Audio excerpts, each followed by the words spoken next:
Are you tired of low miserable FPS gameplay with horrible graphics? And do you want to get FPS like this? Or graphics like this?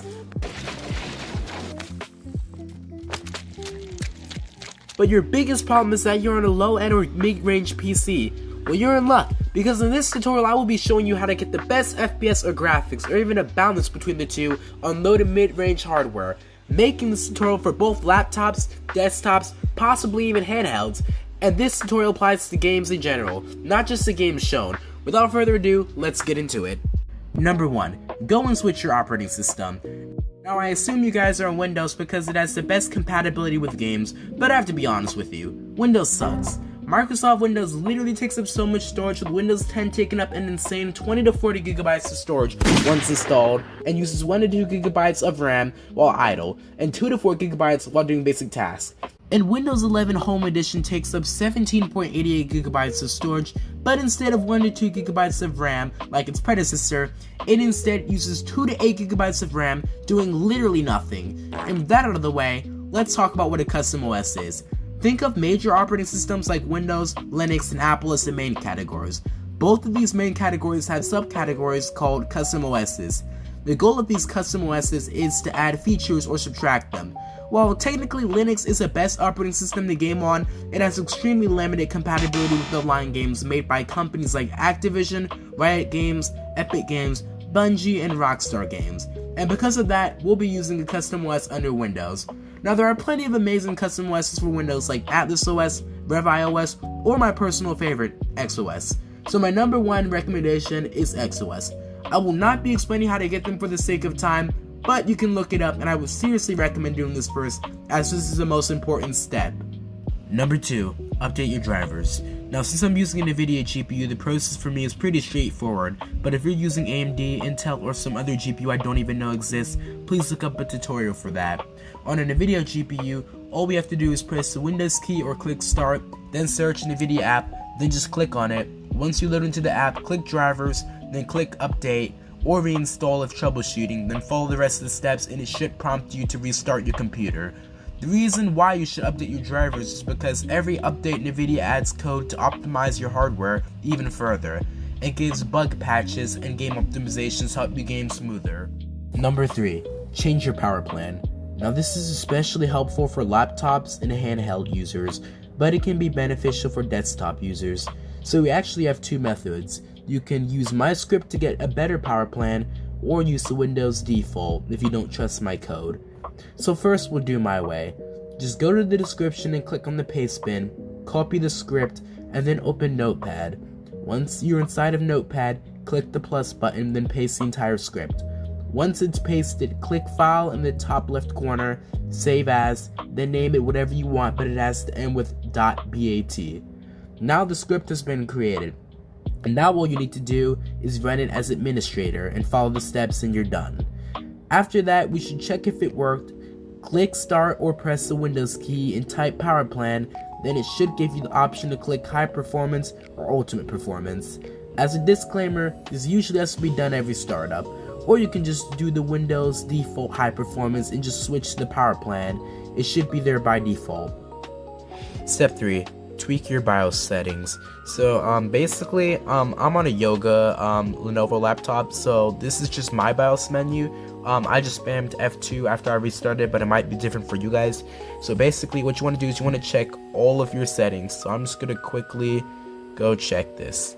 Let's make sure nothing is out of the ordinary real quick. Alright, hold up. Alright, so this setting over here, graphics device. This should always be set to dynamic graphics, and if you have it on UMA graphics, you must turn on to dynamic graphics. What that means, if it's on UMA, it typically will not be on your dedicated GPU. In other words, it will be on your integrated graphics, which is way less powerful than your dedicated GPU, meaning you will get a whole lot worse performance. Then, you wanna, well, this is optional. You don't really have to enable this. You definitely do want to enable this though.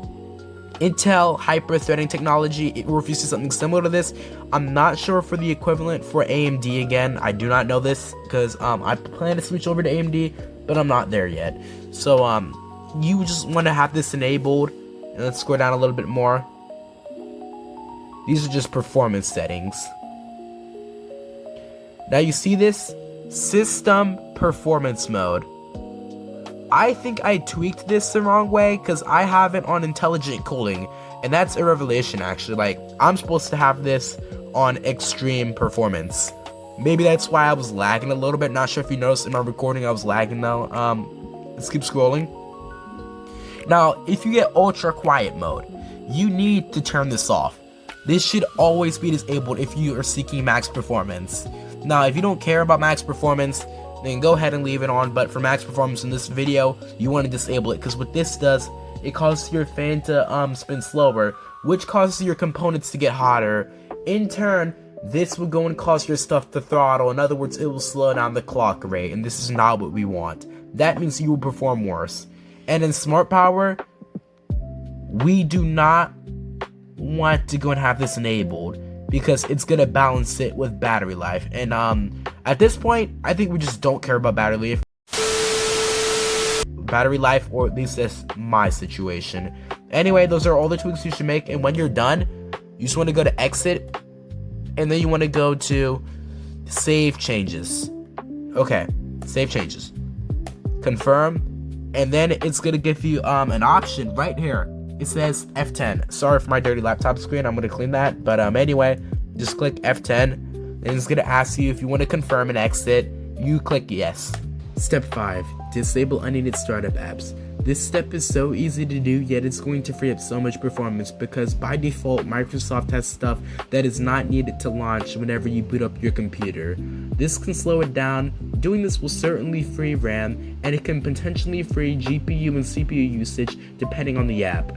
However, XOS already made it to where they disable most of these, but whenever you download apps like Epic Games, Steam, Discord, or OBS or whatever, it can automatically become a startup app. To disable them, click Start or the Windows key and type Task Manager, open the app, then click the speedometer icon. The status displays whether it's enabled or not. And to disable or enable it, you can simply just hover over the app, then right click it, then select Enable or Disable. Step 6. Enable game mode. First off, game mode isn't a magic FPS boost, although that can be one of the benefits. Game mode in actuality prioritizes your CPU and GPU resources towards your game, reduces background activity, helps prevent Windows from randomly updating while gaming, improves frame time consistency, which leads to less stutters, and another benefit is that it can reduce latency, giving you a faster response time, which is especially helpful in competitive gameplay. To enable game mode, click Start or press the Windows key, then search game mode, and something called game mode settings should pop up, and you want to click on this. Then toggle game mode on, but in my case, I already have it enabled. Step 7. Disable visual effects. This is another simple and straightforward small FPS boost. As another disclaimer, this isn't a major FPS boost, and on some systems it won't even boost it. The real benefits lie in the fact that it will make Windows feel more responsive, reduce RAM usage, give a tiny reduction in GPU usage, which will give a game more headroom for GPU usage, and can reduce power usage. The only way this will become a really good FPS boost is if your hardware is very weak or old, which is not the case for me. And lastly, XOS might have already tweaked this, but it's always worth checking.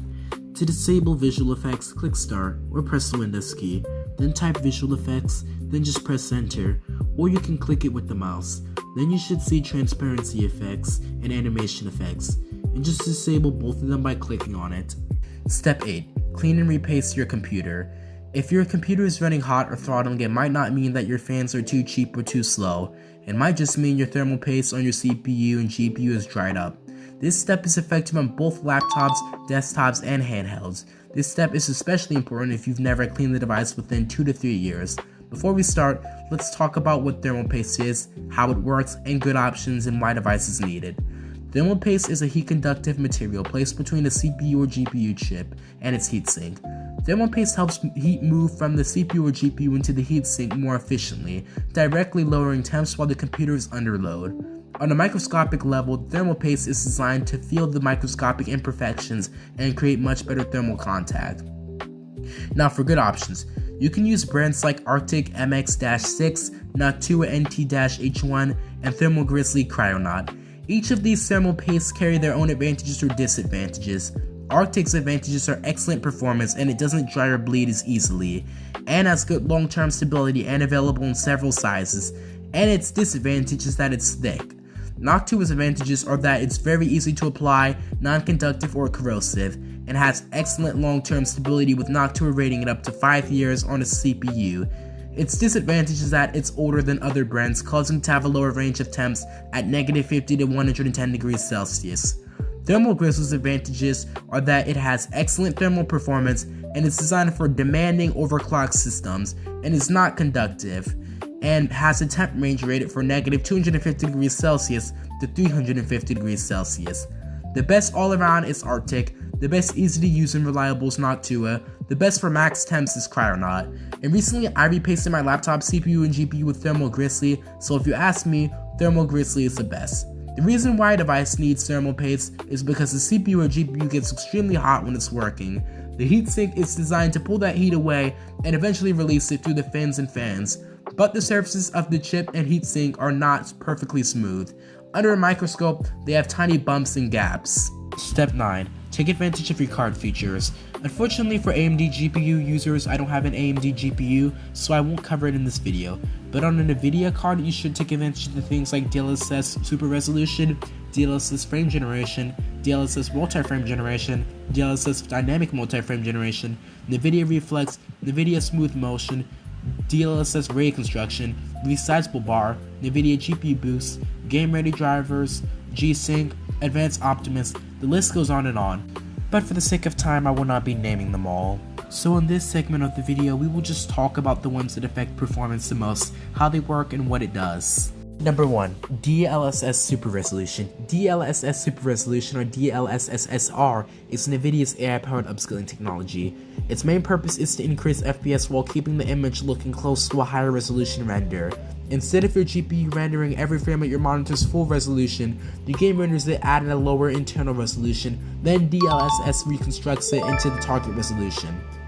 The effects of enabling this can be higher FPS, lower GPU workload, power consumption reduction, lower GPU temps, and can make high resolutions like 1440p or 4K more feasible on a weaker GPU. However, there is a trade-off. The lower the option you select, you will start to see things like unintentional blur, shimmering, ghosting, flickering, or loss of fine detail. Luckily, this isn't too common, so it really just depends. Also, this is definitely a major FPS boost. Alright, I got a little lazy, so make sure to like and subscribe for a part 2. Anyway, bye guys. Alright guys, so anyway, this is the thermal paste I used to repaste my laptop, and it was super good because my CPU temps were kind of really bad. They'd go at around average, I'm talking about averaging, like literally on Cyberpunk, it'd be at around 90 to 102 degrees Celsius, which I believe is critical temps, but thankfully, it did go down when I repasted it. Now it's going like at around a max of 88 when under a lot of load. And typically it will stay on Cyberpunk, will stay at around 79 degrees Celsius, especially when I'm using my laptop fan. Like, I'm gonna have to say, on Minecraft, I got 50 degrees Celsius and I go at around 68. Like, I'm really gonna have to say that Thermal Grizzly is just the best in my opinion. I'm gonna be honest. And look, this is some of the stuff that they gave me. Yeah, I already opened it because, as I said, I repasted and I used a lot of my paste. But yeah, so they give you this much stuff. They even give you a manual, and it's really convenient too. The packaging was really nice. It came professional. I felt that it was just good service, and it wasn't like late or anything. So I really recommend for you to buy this brand. But obviously, it is up to you. I'm just saying, if you ask me, this is my favorite. So anyway, it's just what I want to tell you guys.